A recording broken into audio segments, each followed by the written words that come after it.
Hi అండి, అందరూ ఎలా ఉన్నారు? ఈరోజు మనం హెల్తీగా బ్రేక్ఫాస్ట్ చేసుకుందాము. చియా పుడింగ్ చేసుకుందాము. మొదటగా బౌల్ తీసుకొని 4 టేబుల్ స్పూన్ల చియా సీడ్స్ వేసుకొని పాలు పోసుకొని నానబెట్టుకుని పక్కన పెట్టుకుందాము. రాత్రి నానబెట్టుకుని ఉంచుకున్న డ్రై ఫ్రూట్స్ రెడీ చేసుకుందాము.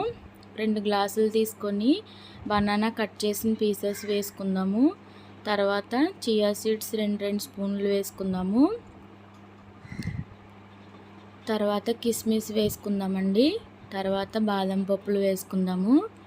తర్వాత వేరుశనగుళ్ళు కూడా వేసుకుందాము. చివరిగా ఖర్జూరం వేసుకుందామండి.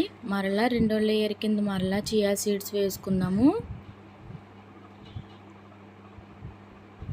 కట్ చేసిన బనానా కూడా మళ్ళీ వేసుకుందామండి. చివరిగా ఇంకా మిగిలిన డ్రై ఫ్రూట్స్ అన్నీ వేసుకుందాము.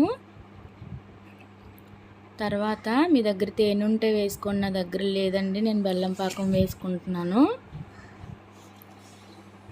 బెల్లం పాకం వేసుకున్న తర్వాత కాచి చల్లారబెట్టుకొని ఉంచుకున్న పాలు కూడా చివరిగా పోసుకుందామండి. ఇప్పుడు సర్వ్ చేసుకుందాము.